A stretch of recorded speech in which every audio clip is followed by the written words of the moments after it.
Hello Capricorn, welcome po sa inyong reading. So this is for April of 2025 reading. Para po sa mga bago, don't forget to click the subscribe button, smash the like button, comment below kung kayo po ay nakaka-resonate, and hit the notification bell. Kung gusto niyo pong sumali sa ating live sessions, dun po yan sa ating kabilang channel, that is Babaylan TV. Yan po ang ating unang channel catered for our international audience, no? So wag po kayong mahiya at sumali po kayo dun sa ating live sessions. Mababait po yung mga tao doon. And marami po tayong pag-uusapan, Capricorn, no? Nandiyan po ang finances or wealth, nandiyan din ang career, no? Nandiyan din po ang relationships, of course, different stages. Nandiyan po yung mga singles, crushes, no? Yung mga no labels or situationship. Nandiyan din po yung in a relationship or yung mga magjowa, no? Married couple and third party situation. Ayan, kung gusto niyo pong sumali sa ating raffle, doon po kayo pumunta sa Facebook, no? Meron po ako doong naka-pinned na video for the mechanics on how to win a personal reading. So, I want you to know that this is a general reading. You may resonate with the entire reading or you may resonate with some bits and pieces of it. Take what's only yours. So, parang nabigo tayo na Capricorn. Kasi parang meron tayong isang decision, supposedly, no, na dapat inantay muna natin ng nagbigay tayo ng konting panahon. It felt like naging pabigla-bigla itong ating decision making at siguro, no, either nabulag tayo ng promise or sabihin nating nadala tayo ng ating emosyon, no? With the Three of Swords kasi signifies pain, Five of Swords and the Two of Pentacles. Pero kung tutuusin, ito ba yung sinasabi natin ano lang ba tayo dito? Nagtampo or nagpusong mamon? But I feel like kaya pa naman itong solusyonan, kaya pang hilutin, no? When it comes to finances, ang nakikita ko baka kasi meron tayong mga lately naging compulsive buyer tayo, no? Meron tayong mga hindi inaasahan kaka-browse natin or kakapasyal natin. Let's say sa browsing muna online, no? May nakita tayong bagay and then napindot, gumalaw ang iyong daliri. Napindot mo yung checkout. Ayan, no? So, or kung nasa mall ka, ang plan mo lang naman magpalamig sa init ng panahon ngayon. May nadaanan ka. All of a sudden, meron ka naman natabing pera pero ginastos mo doon, no? When it comes to wealth, I feel like meron ka ditong kinagalitan. Then, yung inaasahan, parang related or siya ba yun? Or parang tumagal, no? Masyadong tumagal ang iyong paghihintay. Parang sinasabi mo, sana pala nagantay ako, no? Or sana pala nagtimpi ako para hindi na ngayon nagkakaroon ako ng issue, no? Baka maging isang dahilan ito para patagalin lalo ang aking inaantay. Ganon din sa career. So, either hindi tayo nakapagtimpe, meron tayong nasagot sa ating opisina, whether this is katrabaho, supervisor, what have you. Parang nagkaroon tayo tuloy ng kinakabahan tayo. That might give us a negative impression, no? Sa singlehood naman, I feel like magkakaroon ka dito ng isang padalos-dalos na desisyon na ito ba ay sinasabi natin dahil sa tagal ng walang jowa, no? Dadating ako dun sa part na oo ako sa isang bagay tapos may dadating pala na hindi ko inaasahan. Paano ko magba-back out? Kung umuo ako, parang half-baked yung oo ko.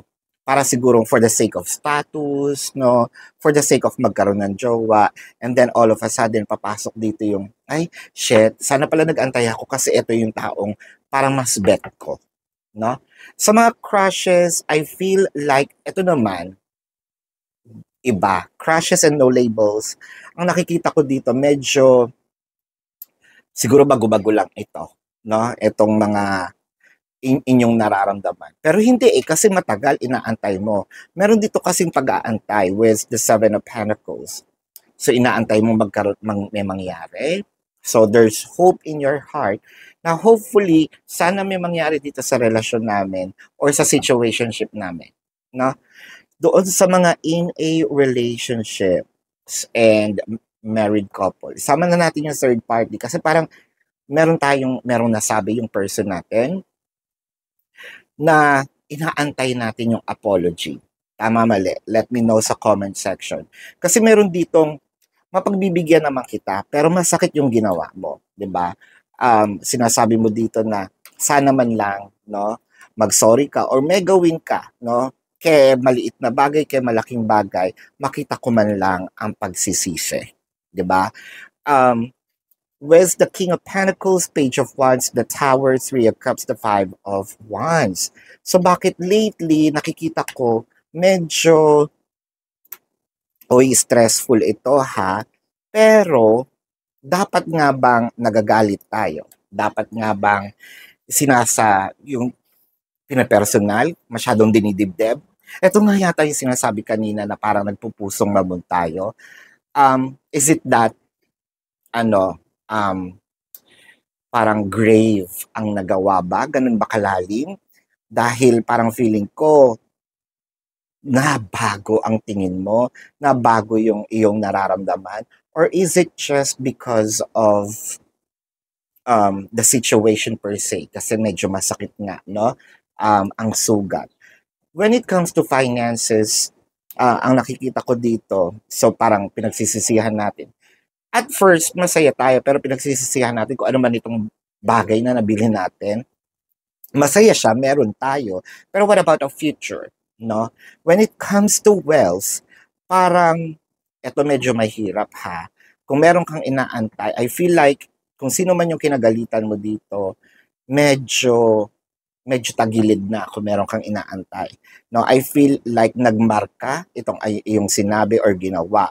And I feel like pahihirapan ka dito na ibigay sa'yo. Whether it is merely for you or you're asking for it. No? When it comes to your career and job, I feel like something needs to happen in here. Tower moment needs to happen. I feel like kailangan nyo lang mag-usap, either team building or just go out, have some lunch or dinner with this person. I feel like maayos naman ito. Hindi siya ganun kadali. Pero, ang nakikita ko naman, since this is on a professional level, kailangan nyo mag-work together. And I feel like may isasantabi naman ito. Singles, King of Pentacles, the Wheel of Fortune is in here. However, the Page of Wands. So, ang nakikita natin dito, medyo nakaka-stress kasi umuo tayo agad. Sana pala, at yung tinatawag na sana pala naglandi muna ako, sana pala nag-search muna ako, sana nag-antay ako, or sana pinapila ko muna sila, no, bago ko pumili, no. Yung choose, collect and collect then select, no. Siguro na-excite tayo, no, na nagkaroon ng taong nagka-interest sa atin, and then, okay, no. Pero masusolusyonan kasi with the building blocks naman, all you just need to do is to seek or check kung ano ba yung mga mabuting naidudulot din naman itong taong to. No? Let's say, it gives us inspiration, no? Somehow, check mo naman din yung history nung napupusuan mo ngayon, baka mamaya, bad record naman, di mas mabuti na rin nandito ka, di ba? Sa mga crushes, ang nakikita natin dito, maiinis tayo and no label.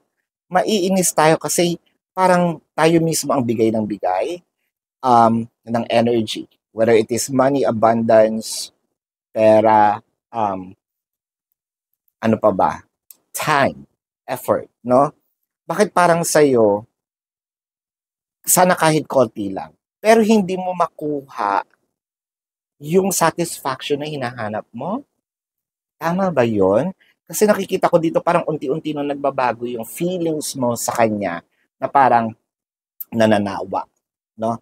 Nananawa na ako. Don't get me wrong. I still love the person, pero nananawa ako, no? Nananawa ako ng ganito ang nagiging sitwasyon ko. In a relationship, I feel like meron ditong gagawin itong person na ito na para um, in a relationship, married, and a third party, para hihingi ng tawad. I think alam nila kung ano yung nangyari.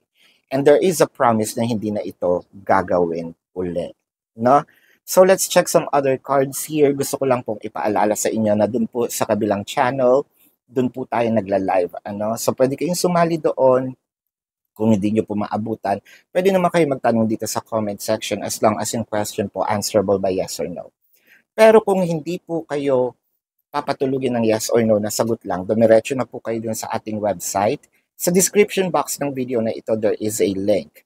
Click the link, you will be routed to the website. Nandun po yung information, name, number, QR code, amount per question for your reference. No? So, take advantage of the 4 questions plus 1 kasi discounted po yun. And if you want to book a private reading, nandun din po siya. No? Kung gusto niyo naman po sumalit doon sa ating raffle, i-announce ko po yung winner by April 1st. So, chances are, napapanood nyo to before March the 31st, no? So, March the 31st, close na po ang raffle entries and then pipili po ako ng winner sa na i-announce ko sa Facebook, no? So, tingnan nyo po yung name nyo, baka nandun na sa Facebook by April 1st. Follow me sa Facebook. Ngayon, bumalik na po tayo sa readings. I need to sort things out first before I can come to you. So, meron ng lamat, no? Nagkaroon ng gap.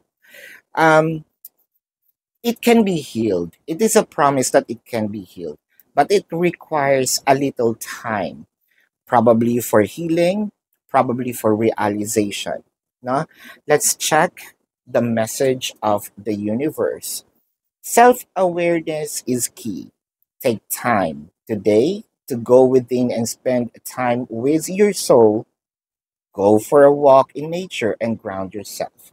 Baka meron din kasi tayong mga pagkukulang, meron din tayong mga ginagawang hindi, or kumbaga meron tayong contributions, bakit nangyayari ito, no? Serve that as a learning experience, wag yung puro, ay ako na lang, no? Ako palagi ang biktima, ganyan, blah, blah, blah. Baka meron din tayong ginawa, no?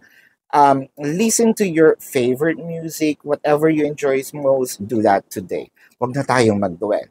What happened, happened, di ba? So, ang sinasabi lang dito, take that, charge that to experience and probably in the future, hindi na natin ito maulit, whether it is for the same person or sa ibang tao, no? Let's check the zodiac sign of your person. This can be their sun sign or a placement in their chart.